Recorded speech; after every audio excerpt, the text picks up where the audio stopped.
ప్రభునందు ప్రియులారా, మన ప్రభువును రక్షకుడైన యేసు నామములో మీకు అందరికీ శుభములు కలుగునుగాక. ఒక మంచి క్రైస్తవ కుటుంబం ఉంది. ఆ క్రైస్తవ కుటుంబంలో 7 సంతానం. 7 సంతానంలో 7వ వ్యక్తి చాలా బలహీనంగా ఉన్నాడు. అతనికి ఏదో సమస్య ఉన్నట్టుగా ఉంది. ఆ తల్లి అతని గురించి ఎప్పుడు కూడా బాధపడుతూనే ఉంటుంది. ఆ చిన్న బాబు 7 సంవత్సరాల వయసు వచ్చినప్పుడు ఆ బిడ్డను తీసుకుని వెళ్ళి ఆయనను స్కూల్లో జాయిన్ చేశారు.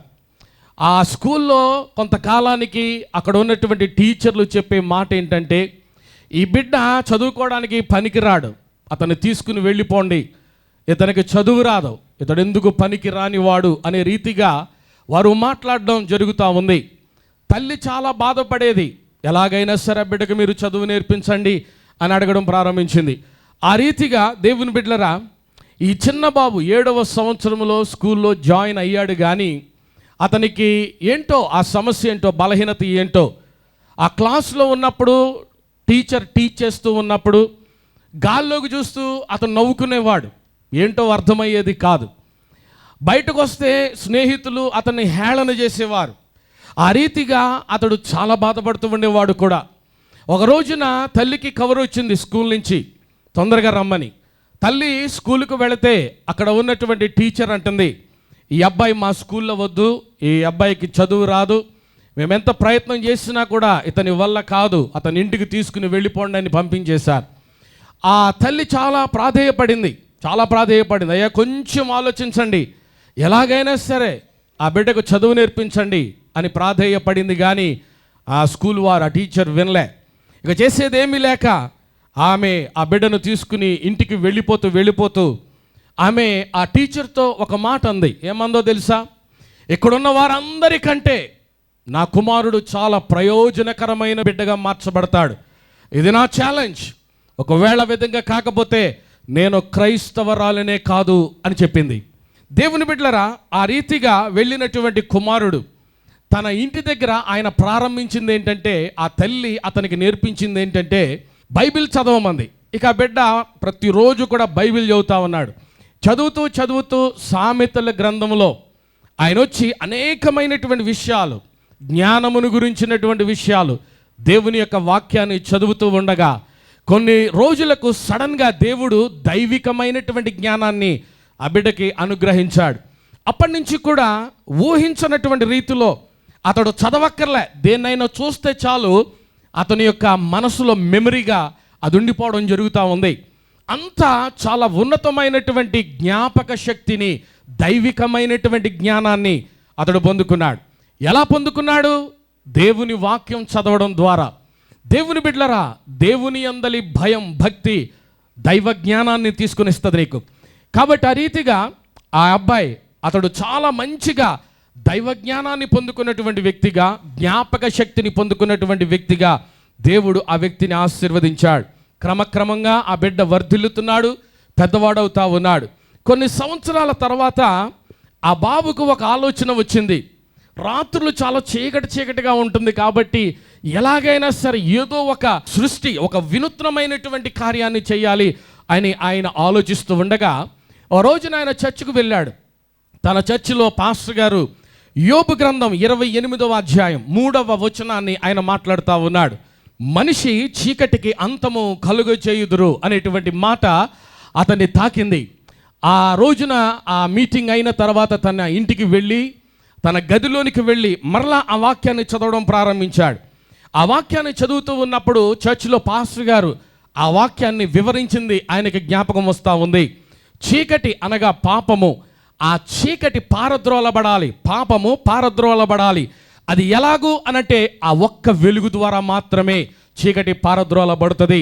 కాబట్టి మనిషికి కావలసింది ఏంటంటే వెలుగు. ఇప్పుడు ఆ వెలుగు ఎలా అనేటువంటి ఆలోచనలు పడ్డాడైనా. దేవుని బిడ్డలరా, ఆ రీతిగా అతడు ఒక అద్భుతమైనటువంటి కార్యాన్ని చేయడం ప్రారంభించాడు. అది సెప్టెంబర్ 4వ తారీఖు 1882వ సంవత్సరంలో న్యూయార్క్ సిటీలో దాదాపు 1000 బల్బులు, విద్యుత్ దీపాలని ఒకేసారి వెలిగించాడు ఆయన పేరేంటో తెలుసా? థామస్ ఎడిసన్ అనేటువంటి పేరు కలిగినటువంటి ఒక శాస్త్రవేత్తగా అతడు ప్రపంచ ప్రఖ్యాతి గాంచాడు. అతని యొక్క తల్లి పేరు నాన్సీ. ఆ నాన్సీ దైవభక్తి కలిగినటువంటి స్త్రీ. పరిశుద్ధ గ్రంథమైనటువంటి బైబిల్లో ఉన్నటువంటి దేవుని వాగ్దానాల్ని ఆధారపడినటువంటి స్త్రీ ఆమె. తన కుమారుడికి కూడా అదే నూరు పోసింది. దేవుని యందు భయభక్తులు కలిగి ఉండడం ఏంటో, దైవ జ్ఞానాన్ని పొందుకోవడం ఎలాగో ఆ తల్లి ఆయనకు నూరి పోస్తూ ఉంది. ఓ రోజున ఎడిసన్ చేసినటువంటి ఈ యొక్క ఇన్వెన్షన్కి, ఆయన చేసినటువంటి విద్యుత్ దీపము, ఆయన సృష్టించినటువంటి విద్యుత్ దీపానికి బదులుగా ఒక సన్మాన సభ ఏర్పాటు చేశారు. చాలామంది మేధావులు వచ్చారు, చాలామంది సైంటిస్టులు కూడా వచ్చి అక్కడ కూర్చున్నారు. ఆ సమయంలో ఎడిసన్ని మీరు 2 మాటలు చెప్పండి అని అంటే ఎడిసన్ లేచి నిలబడి ఆయన చెప్పింది ఏంటో తెలుసా? ఈ రోజున ఒక ప్రయోజనకరమైనటువంటి వ్యక్తిగా నేను నిలబడ్డాను అని అంటే దానికి కారణం ఇదిగో నా చేతిలో ఉన్న పరిశుద్ధ గ్రంథమైన బైబిల్ అని చెప్పాడు ఆయన. రెండవది, నా తల్లి యొక్క కన్నీటి ప్రార్థన, ఆమె నన్ను దేవుని యందు భయభక్తులుగా పెంచటం. 2 మాటలు ఆయన చెప్పిన తర్వాత ఆ రోజున పాస్టర్ గారు యోబు గ్రంథం 28:3వ వచనంలో ఆయన చేసినటువంటి ప్రసంగాన్ని మరలా అక్కడ జ్ఞాపకం చేశాడు. ఆయన జ్ఞాపకం చేస్తూ ఆయన అన్న మాట ఏంటో తెలుసా? ఆ రోజున మా పాస్టర్ గారు మనిషి చీకటిని అంతము చేయును అనేటువంటి మాటను, వాక్యాన్ని ఆయన అందిస్తూ ఉండగా నా మనసులోనికి దేవుడు పెట్టినటువంటి ఈ యొక్క ఆలోచన అదే ఈ విద్యుత్ దీపము అని ఆయన ప్రకటించాడు. దేవుని బిడ్డలారా, ఆయన చివరిగా ఇచ్చినటువంటి స్టేట్మెంట్ ఏంటో తెలుసా? బైబిల్ నన్ను వెలిగించింది, నేను ప్రపంచాన్ని వెలిగించాను అని చెప్పిన వాడు థామస్ ఎడిసన్ అని మీకు నేను మనవి చేస్తూ ఉన్నాను. ఫ్రెండ్స్, ఈ నూతన సంవత్సరంలో దేవుడిచ్చినటువంటి వాగ్దానం 28వ అధ్యాయము ద్వితీయోపదేశకాండం మొదటి 14 వచనాల్లో ఉన్నటువంటి అద్భుతమైన ఆశీర్వాదాలు, దీవెనలే ఆ యొక్క వెలుగు అని మీకు నేను మనవి చేస్తున్నాను. ఈ రోజున చీకటిమయమైపోయినటువంటి మన జీవితాల్లో, అంధకారంలో ఉన్నటువంటి అనేక మంది జీవితాల్లోనికి దేవుడు వెలుగును ప్రసాదింప చేయాలన్నదే ఆయన యొక్క ఆలోచన. దానికి ప్రతిగా దేవుడిచ్చింది ఏంటంటే దేవుని యొక్క వాక్యం. దేవుని యొక్క వాక్యం, ఈ వాక్యము చాలా బలమైందండి, ఈ వాక్యము చాలా శక్తివంతమైందని మీకు నేను మాట్లాడుతూ ఉన్నాను. దేవుని బిడ్డలారా, అందుకనే దేవుని వాక్యంలో ఒక మాట వ్రాయబడి ఉంది, నా వాక్కును పంపి వారిని నేను బాగు చేతును అని అన్నాడు ఆయన. నా వాక్కును పంపి వారు పడున్న గోతిలో నుండి వారిని లేవదీతును అని అన్నాడు ఆయన. ఆయన వాక్ చాలా శక్తివంతమైంది. ఆయన వాక్యాన్ని మీరు వింటున్నారు. వింటూ ఉండగా దేవుడు చీకటి అనేటువంటి పాపము కానీ, చీకటి అనేటువంటి పరిస్థితి ఏదైనా సరే మీ జీవితాల్లో, మీ కుటుంబాల్లో గనుక ఉన్నట్లయితే ఇప్పుడే దానిని పారద్రోలి ఆయన వెలుగుగా మార్చునుగాక. దేవుని బిడ్డలారా, ఆ రీతిగా ఈ నూతన సంవత్సరంలో ఒక అద్భుతమైనటువంటి కార్యం ప్రతి వారి జీవితాల్లో ఆయన ప్రారంభిస్తూ ఉన్నాడు. దేవుని బిడ్డలారా, దేవుని యొక్క వాక్యములో మనం చూసినట్లయితే ఆయన ఇచ్చినటువంటి వాగ్దానములో నీవు ఆయన మాటను శ్రద్ధగా విన్నట్లయితే, నా ఆజ్ఞలను అనుసరించిన ఎడల అని చెప్పి ఆ తర్వాత ఆయన దీవెనలన్నిటినీ కూడా మనకి జ్ఞాపకం చేస్తూ ఉన్నాడు. ఈ ఉదయకాల సమయంలో నా వర్తమానం యొక్క అంశం ఏంటంటే అత్యధికముగా చేయగల శక్తిగల దేవుడు. అది నా వర్తమానం. ఈ అత్యధికముగా చేయగల శక్తిగల దేవుని యొక్క కార్యాలు ఏ నూతన సంవత్సరంలో ఎలాగుంటాయో ఒకసారి ఆలోచన చేద్దాం. మొట్టమొదటిగా చూద్దాం. నెంబర్ 1, మొట్టమొదటిగా విడుదల అనుగ్రహించేటువంటి దేవుడు. దేవుని బిడ్డలారా, ఏం విడుదల ఇది అనంటే, నువ్వు దేనిలోనైతే బంధించబడి ఉంటున్నావో, ఏ బలహీనతలో అయితే నువ్వు ఉంటున్నావో, ఎటువంటి కష్టకాలంలో నువ్వు ఉంటున్నావో, అటువంటి పరిస్థితులలో నుండి దేవుడు నీకు అనుగ్రహించేది విడుదల. ఈ రోజున అనేక మందికి విడుదల కావాలండి. నాకు కూడా విడుదల కావాలి. నాకు తెలియనివటువంటివి ఏదైనా కనుక నన్ను పట్టి పీడిస్తున్నట్లయితే, నన్ను వెనక్కి లాగుతున్నట్లయితే, చూడండి ఒకసారి గతించిన సంవత్సరం అంతా కూడా ఒకసారి ఆలోచన చేస్తే ఎన్నో రకాలుగా బంధించబడినటువంటి పరిస్థితులు మనకి కనబడతా ఉన్నాయి. అనేకమైనటువంటి బలహీనతలు వచ్చి దాడి చేశాయి. అయితే నూతన సంవత్సరంలో దేవుడిచ్చినటువంటి వాగ్దానం ఏంటంటే, ఆయన నీకు ఏ రోగము కూడా నీ దరిదాపుల్లోనికి రాకుండా ఆయన నిన్ను స్వస్థపరుస్తాడని. స్తోత్రం చెప్పండి, హల్లెలూయా. దేవుని బిడ్డలారా, పరిశుద్ధ గ్రంథమైనటువంటి బైబిల్లో లూకా సువార్త 13వ అధ్యాయము 12-13 వచనాలు చదువుకుందాం. యేసు ఆమెను చూచి రమ్మని పిలిచి, అమ్మా, నీ బలహీనత నుండి విడుదల పొంది ఉన్నావని ఆమెతో చెప్పి ఆమె మీద చేతులుంచగానే ఆమె చక్కగా నిలువబడి దేవుని మహిమపరిచెను. ఆమేన్. దేవుని బిడ్డలారా, ఈ యొక్క వాక్య భాగంలో ఇంకొంచెం ముందుకి గనుక మనం చూసినట్లయితే, యేసయ్య ఆయన సమాజ మందిరంలోనికి వెళ్ళాడు. ఆ సమాజ మందిరంలో ఆయన ఉండి ఆయన దేవుని యొక్క వాక్యాన్ని బోధిస్తూ ఉంటుండగా దరిదాపు 18 సంవత్సరాలుగా బలహీనపరిచేటువంటి దెయ్యముతో ఉన్నటువంటి ఒక స్త్రీ అక్కడ ఉన్నట్లుగా దేవుని వాక్యంలో మనం చూస్తాం. ఆ బలహీనపరిచేటువంటి దెయ్యము ఆమెను ఏం చేస్తుందో తెలుసా? ఆమెను నిలబడనివ్వకుండా చేస్తుంది. ఆమె యొక్క నడుము వంగిపోయినటువంటి పరిస్థితి. దేవుని బిడ్డలారా, అటువంటి స్త్రీ ఆ సమాజ మందిరములో ఉండడం యేసయ్య చూచి ఆమెతో చెప్పినటువంటి మాటలు ఇప్పుడు మనం చదువుకున్నటువంటి వాక్య భాగంలో మనకు కనబడతా ఉన్నాయి. నెంబర్ 1, మొట్టమొదటిగా మనం చూసినట్లయితే యేసయ్య ఆమెను చూచెను. ఆ మాట గుర్తుపెట్టుకోండి. ఆయన సమాజ మందిరంలోనికి వెళ్ళింది ఏంటంటే దేవుని యొక్క వాక్యాన్ని బోధించడానికి అక్కడికి వెళ్ళాడు. ఆయన అలవాటు చెప్పున ఆయన సమాజ మందిరానికి వెళ్ళేవాడు. ఆ రీతిగా ఆ రోజున కూడా సమాజ మందిరానికి వెళ్ళాడని, ఆ రీతిగా ఆయన వాక్యాన్ని బోధిస్తూ ఉండగా యేసు ఆమెను చూచి అని వాక్యంలో వ్రాయబడి ఉంది. ఈ ఉదయకాల సమయంలో దేవుణ్ణి ఆరాధిస్తున్నటువంటి ప్రతి వారిని కూడా యేసయ్య చూస్తున్నాడమ్మా. నీ కుటుంబాన్ని యేసయ్య చూస్తున్నాడు. నీ పరిస్థితిని యేసయ్య చూస్తూ ఉన్నాడు. ఆయనకు మరుగైనది ఏదీ లేదు అని మీకు నేను మనవి చేస్తున్నాను. నీ కష్టం ఏంటో ఆయన చూస్తున్నాడు. నీ మీదకి వచ్చేటువంటి శోధన ఏంటో ఆయన చూస్తున్నాడు. ఆయన చూసి అలాగే ఉండిపోయే దేవుడు కాదు, కానీ ఆయన అంటున్నాడు కదా, అమ్మా అని పిలుస్తా ఉన్నాడు. ఈ ఉదయకాల సమయంలో కూడా నిన్ను చూచి ఆయన పిలిచే దేవుడిగా ఉన్నాడు. చప్పట్లు కొడుతూ దేవుని నామాన్ని మహిమపరచండి. హల్లెలూయా. యేసు సమాజ మందిరంలో వాక్యాన్ని బోధిస్తుందా? వాక్యం ఏం చేస్తుందో తెలుసా? నిన్ను పరిశీలిస్తుంది. వాక్యం ఏం చేస్తుందో తెలుసా? నీ పరిస్థితి ఏంటో పరిశుద్ధాత్మ దేవుడు రివీల్ చేస్తాడు. దేవుని బిడ్డలారా, ఆ రీతిగా ఆయన వాక్యము బోధిస్తూ ఉండగా యేసు ఆమెను చూచి అని దేవుని వాక్యంలో ఉంది. అనేక సార్లు నువ్వు అనుకుంటున్నావు, నా కష్టం దేవుడు చూడలే, నా పరిస్థితులు దేవుడు చూడలే, గతించినటువంటి సంవత్సరం అంతా కూడా నా కష్టాలు బాధలతోనే సంవత్సరం అయిపోయింది. దైవ జనాంగమా, దయచేసి వినండి మాట. 18 సంవత్సరాలండి. ఇక్కడ 18 సంవత్సరాలుగా బలహీనపరిచేటువంటి దెయ్యం పట్టింది ఆవిడికి. బలహీనపరిచేటువంటి దెయ్యం పట్టింది ఆవిడికి. ఏ విషయాల్లో ఆమెను బలహీనపరుస్తుంది? అనేక విషయాల్లో. బహుశా అందును బట్టే ఆమె పరిస్థితి ఏంటంటే ఆమె వంగిపోయి తన జీవితాన్ని కొనసాగిస్తుంది. ఆమె తలెత్తుకోలేనటువంటి పరిస్థితి. తల దించి తన 18 సంవత్సరాలు నేల చూపులు చూసేటువంటి పరిస్థితి ఆమెలో ఉందండి.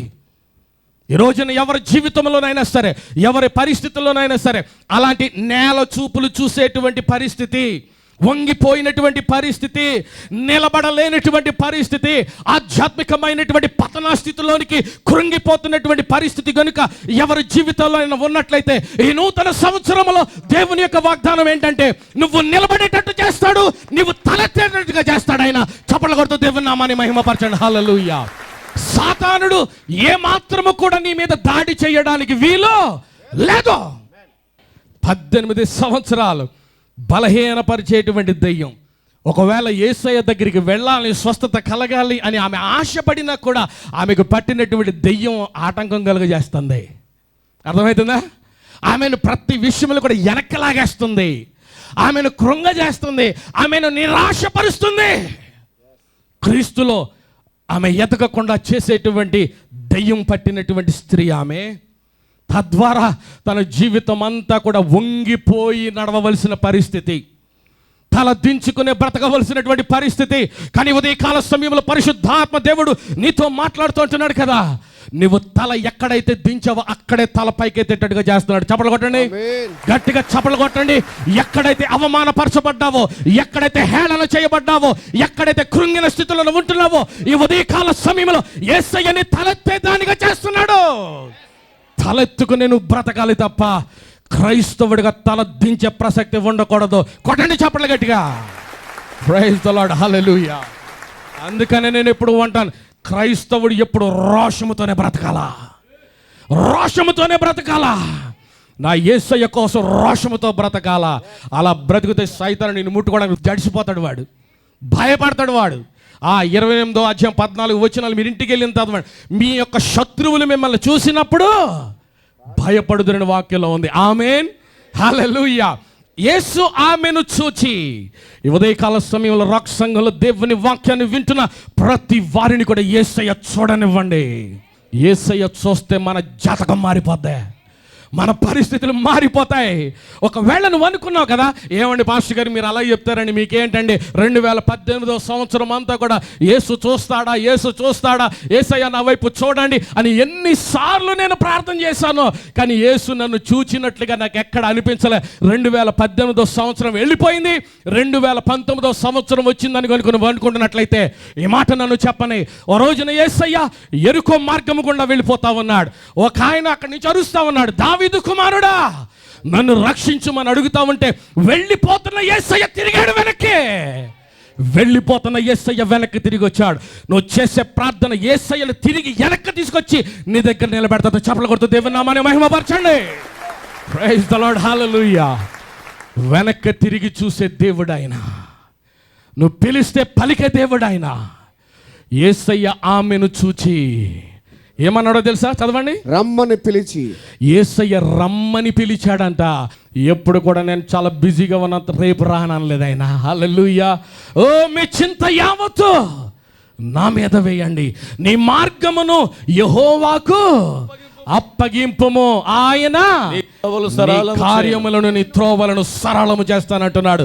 ఈ ఉదయకాల సమయంలో దేవుని బిడ్డలారా, ఆయన చూచే దేవుడే కాదు, రమ్మని పిలిచే దేవుడిగా ఉంటున్నాడు. హల్లెలూయా, హల్లెలూయా. ఆయన దగ్గరికి వచ్చిన తర్వాత ఆయన ఏమంటాడు తెలుసా? అమ్మా ఏమన్నాడు చెప్పండి? ఈ బలహీనతల నుండి విడుదల పొంది ఉన్నావు. యేసు నామములో అది కలుగును గాక. ఏ బలహీనత అయినా సరే ఈ రోజున యేసై నీలో ఉన్నటువంటి ప్రతి బలహీనతను ముట్టి స్వస్థపరుచును గాక. హల్లెలూయా. 18 ఏండ్లు కాదు, 180 సంవత్సరాలైనా సరే ఒక్క క్షణములో యేసైకు అసాధ్యమైనది ఏది ఉండదు. ఆమేన్. ఆయన స్వస్థపరిచే దేవుడు ఆయన. ఎప్పుడైతే ఆమె మీద చేతులుంచగా, ఏమనుందండి వాక్యంలో? తర్వాత ఆమె మీద చేతులుంచగానే ఆమె చక్కగా నిలువబడి దేవునిని మహిమపరిచెను. అందరు చేతులు పైకి స్తోత్రం చెప్పండి. హల్లెలూయా. యేసయ్య ఒక్క తాకుదల, one touch of my lord. జీవితంలో ఒక్కసారి యేసయ్య తాకుదల కనుక నువ్వు అనుభవించినట్లయితే నీ జాతకం మారిపోద్ది. చప్పట్లు కొట్టండి అందరూ కూడా. హల్లెలూయా. అప్పటి వరకు కూడా యేసయ్య వారిని స్వస్థపరిచాడు, వీరిని స్వస్థపరిచాడు, వారు చెప్పే సాక్ష్యాలు, వీరు చెప్పే సాక్ష్యాలు, అద్భుతమైన కార్యాలు చూస్తూనే ఉంటావు. కానీ ఎప్పుడైతే యేసయ్య తాకుదలని జీవితంలో నువ్వు అనుభవిస్తున్నావో నీ జీవితంలో అద్భుతమైనటువంటి కార్యాన్ని దేవుడు జరిగిస్తాడు. హల్లెలూయా. ప్రైజ్ ది లార్డ్, హల్లెలూయా. దేవుని బిడ్డలారా, ఎప్పుడైతే ఆయన తాకాడో ఆమె చక్కగా నిలవబడి ఆమె దేవునిని మహిమపరిచెను అని వాక్యంలో రాయబడి ఉంది. ఆమె దేవుని స్తుతించడం ప్రారంభించింది. నువ్వు ఆవిడ దగ్గరికి వెళ్ళి అడిగితే, అమ్మ ఎందుకు నువ్వు దేవుని మహిమపరుస్తున్నావు? ఓ యేసయ్య నా జీవితంలో ఈ కార్యాన్ని చేశాడు కాబట్టి. ఆమేన్. ఆయన కొరకు బలమైన సాక్షిగా నేను జీవించాలి కాబట్టి. 18 సంవత్సరాలు నా బ్రతికిది, కానీ ఇప్పుడు దేవుడు నన్ను మార్చాడు. ఇప్పుడు నేను నిలబడి తిరగగలుగుతున్నాను. హల్లెలూయా. ఇప్పుడు నేను నేల చూపులు చూడవలసిన అవసరత లేదు. ఓ హల్లెలూయా. దేవునికి మహిమ కలుగును గాక. ఈ నూతన సంవత్సరంలో దేవుడు అట్టి కార్యాలని మన కుటుంబాల్లో జరిగించును గాక. రైట్. రెండవ విడుదల ఏంటంటే, చెరలో నుండి విడుదల కలిగిస్తున్నాడు ఈ రోజున. హల్లెలూయా. దేంట్లో నుంచి అండి? చెరలో నుండి. చెర అంటే బంధకం. ఓకే, చెర అంటే బంధకం. ఎటువంటి బంధకంలో ఉన్నావు నువ్వు, ఎటువంటి చెరలో నువ్వు ఉన్నప్పటికీ కూడా ఒక్కసారి ఆలోచన చేయండి. వాక్యంలోనికి వెళదాం. కొలస్సీలకు రాసిన పత్రిక 1వ అధ్యాయం 13వ వచనం. ఆయన మనలను అంధకార సంబంధమైన అధికారములో నుండి విడుదల చేసి తాను ప్రేమించిన తన కుమారుని యొక్క రాజ్య నివాసులుగా చేసెను. ఏమండి? చెరలోనున్న వారికి విడుదల. ఏం విడుదల? అంధకార సంబంధమైన అధికారములో నుండి దేవుడు విడుదల అనుగ్రహించబోతున్నాడు. గట్టిగా ఆమేన్ చెప్పాలా? హల్లెలూయా. అంధకార సంబంధమైన అధికారము, చీకటి, సాతానుడు, దురాత్మ కలగజేసేటువంటి ఆధ్యాత్మికమైన చెర. ఆ చెరలో నుండి ఈ రోజున దేవుడు నీకు విడుదల అనుగ్రహిస్తున్నాడు. హల్లెలూయా. ఒక్కసారి మీరు వెనక్కి తిరిగి మీ జీవితంలో ఏ చెరలో మీరు బంధించబడ్డారో జర ఆలోచన చేయండి. మిమ్మను చెరగా చేసింది ఏంటి? నీవు దేనిలో బంధించబడ్డావు? నీవు దేనిని బట్టి భయపడుతూ గత కాలమంతా కూడా అలా బ్రతుకుతూ వచ్చావు? ఒకసారి ఆలోచన చేయి. నిన్ను వెనక్కి పట్టి లాగింది ఏం చెరది? ఆ చెర ఏంటి? ఫైనాన్షియల్ ప్రాబ్లమా? లేకపోతే ఆ కుటుంబపరమైనటువంటి పరిస్థితులా? భార్యాభర్తల మధ్య, లేకపోతే ఏంటి, ఎటువంటి పరిస్థితి అది? అంధకార సంబంధమైనటువంటి దురాత్మ శక్తి పనిచేసి నిన్ను చెరలోనికి లాగినటువంటి ఆ పరిస్థితి ఏంటో ఒకసారి ఆలోచన చేయి. దేవుడు కోరేది ఏంటో తెలుసా? ఆయన బిడ్డలు అంధకార సంబంధమైన చెరలో ఉండడం ఆయన చిత్తము కాదు. యేసయ్య వెలుగు వారికి కలుగునుగాక. లెమ్ము తేజరిల్లము. ఓ, వెలుగు నీ మీదకి వచ్చి ఉన్నది. గట్టిగా చప్పట్లు కొడుతూ దేవుని నామాన్ని మహిమపరచండి. హల్లెలూయా. ఈ లోకంలో మనం జీవిస్తున్న ఈ చీకటిలో మనం ఉన్నప్పటికీ కూడా మనము లోక సంబంధులము కాదు, మనం చీకటిలో లేము. ఎందుకంటే వెలుగైనటువంటి క్రీస్తు మనలో ఉన్నాడు కాబట్టి ఆ వెలుగుతో నువ్వు వెలిగించబడుతున్నావు. హల్లెలూయా. ఆ వెలుగు ద్వారా నీ చుట్టుప్రక్కలంతా కూడా వెలిగించబడుతూనే ఉండాలి. Amen. Praise the lord. Hallelujah. ఆ అంధకార సంబంధమైన అధికారములో నుండి ఏం కలగజేసి? విడుదల కలగజేసి తాను ప్రేమించిన తన కుమారుని యొక్క రాజ్యవాసులుగా చేసెను. ఓ హల్లెలూయా. ఎంత అద్భుతమైనటువంటి వాక్య భాగం అండి. దేవుని బిడ్డ, ఒక్కసారి ఆలోచన చేయి. నీకు నెమ్మది లేకుండా చేసింది ఏంటది? ఎందువలన నువ్వు కృంగిన స్థితిలోనికి వెళ్ళిపోయావు? ఎందువలన నువ్వు విచారకరమైనటువంటి పరిస్థితులు ఎదుర్కొన్నావు? ఈ రోజున ఆ చీకటి అనేటువంటి చెరలో ఆరిపోతున్నటువంటి జీవితాల్ని యేసయ్య వెలిగించడానికి పరిశుద్ధాత్మ ద్వారా ఆయన సిద్ధంగా ఉన్నాడు ఆయన. కాబట్టి దేవుని బిడ్డలారా, ఎందు నిమిత్తము కూడా నువ్వు భయపడవలసిన పని లేదు. ఎందుకో తెలుసా? నెంబర్ 1, యేసయ్య నీకు విడుదలిస్తున్నాడు. దేనిలోనంటే నీ బలహీనతలో విడుదలిస్తున్నాడు. రెండవది, నీవు ఉన్నటువంటి చెర నుండి యేసయ్య నిన్ను చెర విముక్తిని చేస్తున్నాడు. కాబట్టి హల్లెలూయా. నీ హృదయం దేవుని యొక్క వెలుగుతో నింపబడి ఉన్నట్లయితే, దేవుని యొక్క వెలుగైనటువంటి వాగ్దానాలతో గనుక నింపబడి ఉన్నట్లయితే, నీవు దేవుని వైపు సూటిగా చూస్తావు. ఆయన నీకు చాలా స్పష్టంగా కనబడతాడు. ఆయన వాగ్దానాలు దేవుడు నీకు అనుగ్రహిస్తాడు. అప్పుడు ఎప్పుడు నీ హృదయం అంతా కూడా దేవుని యొక్క వాక్యముతో నింపబడి ఉన్నప్పుడు, ఆయన ఏ వాగ్దానం అయితే చేశాడో, every promise will be fulfilled.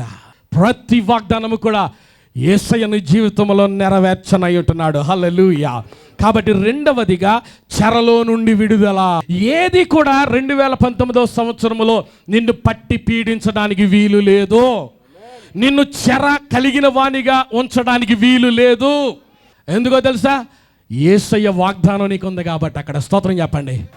హల్లెలూయా. దేవునికి స్తోత్రం. రెండవది, మొదటిదేమో విడుదల, రెండవది విజయం. ఎంతమందికి విజయం కావాలి ఈ రోజున?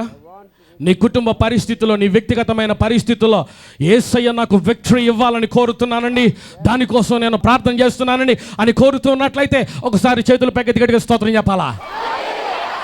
అది దేవుని బిడ్డలారా, ఈ కాల సమయంలో దేవుడు మనకి విజయం అనుగ్రహించునుగాక.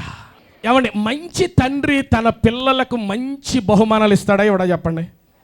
చీపి ఇస్తాడా? 2 రూపాయలు కొనిస్తాడా? ఏమండి, తండ్రి తన పిల్లలకు మంచి ఆశీర్వాదాలు ఇస్తాడా? ఇవ్వడా? పిల్లలకు మంచి భవిష్యత్తును తండ్రి కోరిస్తాడా? ఇవ్వడా? ఏదోటి ఇస్తాడా? చెప్పు. ఏదోటి చేసి అమ్మా, ఏదోటి కానీ అంటాడా? అన్న పిల్లలు ఊరుకోరు, వాళ్ళు కోరుకుంటారు. తండ్రి ఎలాగైతే తన పిల్లలకు మంచి ఆశీర్వాదాలు ఇస్తాడు, మంచి భవిష్యత్తు ఇవ్వాలని కోరుతున్నాడు, మన పరమ తండ్రి మనకు అంతకంటే మంచిది ఇవ్వాలని కోరుతున్నాడమ్మా. ఆ మంచి ఆశీర్వాదాలతో పాటు దేవుడు నీకు ఇంకా ఏం దయచేస్తున్నాడంటే, రెండవది విజయాన్ని దేవుడు దయచేస్తున్నాడు. ఆమేన్. చెప్పండి, స్తోత్రం చెప్పండి. హల్లెలూయా. దేవుడు మనకి విజయాన్ని అనుగ్రహిస్తున్నాడు. అయితే దేవుని యొక్క ఉద్దేశం ఎప్పుడు కూడా నీవు జయించేవాడుగా ఉండాలనే ఆయన వాగ్దానం. అంతే. ఓటమి కానీ అపజయము కానీ నువ్వు పొందుకోవాలని దేవుడు ఎప్పుడు కూడా కోరుకోడు. మరి అలాంటప్పుడు ఒక్కసారి వెనక్కి తిరిగి చూస్తే, గత కాలము చూస్తే అనేక ఓటమిలు మనం చూసామండి, అనేక అపజయాలు మన కళ్ళ ముందు మనం చూసామండి. ఏం కారణం? ఒకసారి ఆలోచించండి. దేవుడేమో ఇలా ఆశిస్తుండగా, దేవుడు సమస్తము కూడా మనం మేలు కొరకే ఆయన చేయాలనుకుంటుండగా, దేవుడు మంచి ఈవులను ఇవ్వాలనుకుంటుండగా, ఆయన విజయాన్నే మనకి దయచేయాలని కోరుతూ ఉండగా, ఎందుకు మరి ఇలాంటి సమస్యలు మనకు వచ్చాయి? ఆలోచించండి. ఎందుకు అపజయం? ఎందుకు అనేక సార్లు నష్టపోవడం? దేవుని బిడ్డలారా, దయచేసి ఆలోచన చేయండి. అనేక సార్లు నువ్వు చేసిన నీ ప్రయత్నాల్లో నువ్వు ఫెయిల్ అయిపోయావు. అనేక సార్లు నీ పనుల్లో నువ్వు ఫెయిల్ అయిపోయావు. విద్యార్థులు, మీరు చదువుల్లో కొంతమంది భవిష్యత్తు ఫెయిల్ అయి ఉండొచ్చు. ఎందుకు అలా? ఏం జరిగింది? ఎక్కడో ఒక సమస్య ఉంది, ఏదో జరిగింది. దేవుని బిడ్డలారా, ఈ ఓటమి అనేటువంటిది, అపజయము అనేటువంటిది నీ జీవితంలో ఏం చేస్తుందో తెలుసా? వినండి ఇలాగా. నీ జీవితంలో నిన్ను వెనుకంజ వేసేటట్టుగా, నిన్ను నిరాశపరిచేటట్టుగా, నిన్ను కృంగజేసేదిగా, మరింత నష్టాన్ని కలగజేసేదిగా ఈ ఓటమి అనేది ఎప్పుడు కూడా పనిచేస్తుందండి. అర్థమైందా? ఒక్క అటెంప్ట్లో ఒక్కసారి నీవు ఓటమి రుచి చూసిన తర్వాత ఎంతసేపు కూడా నెగిటివ్ ఆలోచనలే మైండ్లో ఉంటాయి. నా వల్ల కాదేమో, నాతో కాదేమో, ఏమో ఇది జరగదేమో, ఆ దేవుడు నన్ను చూడడం లేదు, నా చెయ్యి విడిచిపెట్టేశాడు. ఎంతసేపు కూడా ఓటమి, అపజయము అనేదే మనల్ని వెంబడించేటట్టుగా మనకు కనబడతా ఉంటుంది. అయితే ఇక్కడ మనం ఆలోచించాల్సింది ఏంటంటే, ఎందుకు అసలు నా జీవితంలో ఓటమి లేకపోతే అపజయము అనేది కలుగుతుంది? దేవుని బిడ్డలారా, ఒక్కసారి ఆలోచన చేయండి. గత సంవత్సరం అంతా కూడా ఒక్కసారి ఆలోచించండి. నేను అనుకున్నట్టుగా జరగడంలే. నేను ప్రార్థన చేశాను, చేయాల్సిందంతా కూడా నేను చేశాను, కానీ ఎప్పుడైనా సరే ఎందుకు ఈ అపజయాలు నన్ను వెంబడిస్తున్నాయి? ఎందుకు నేను జయశీలుడిగా నిలబడలేకపోతున్నాను? ఎప్పుడైనా ఆలోచన చేశావా? దేవుని బిడ్డలారా, నువ్వు చేయాల్సింది ఏంటంటే, దేవుడు ఏ వాక్యము ద్వారా నీతో మాట్లాడుతున్నాడో, ఏ వాగ్దానము ద్వారా దేవుడు నీతో మాట్లాడాడో, ఆ వాగ్దానమందు సంపూర్ణమైనటువంటి విశ్వాసం. అర్థమవుతుందా? ఇక మరలా తిరిగిలేదు, దాంట్లో వెనక చూసే ప్రసక్తి లేదు. ఇక ఏ విధమైన అనుమానాలు అనేవి నీ మీద దాడి చేయకూడదు. సంపూర్ణమైనటువంటి దేవుని యొక్క విశ్వాసము ద్వారా ఆ వాగ్దానాలను సొంతం చేసుకోవాలా. ఎప్పుడైతే ఆ రీతిగా నువ్వు చేస్తావో, ప్రతి విధమైనటువంటి అపనమ్మిక, అపజయాన్ని, ఆ యొక్క ఓటమిని దేవుడు తారుమారు చేసి అవతల పడేస్తాడు. స్తోత్రం చెప్పండి. Praise the lord. హల్లెలూయా. కళ్ళు మూసుకుని ప్రార్థన చేద్దాం.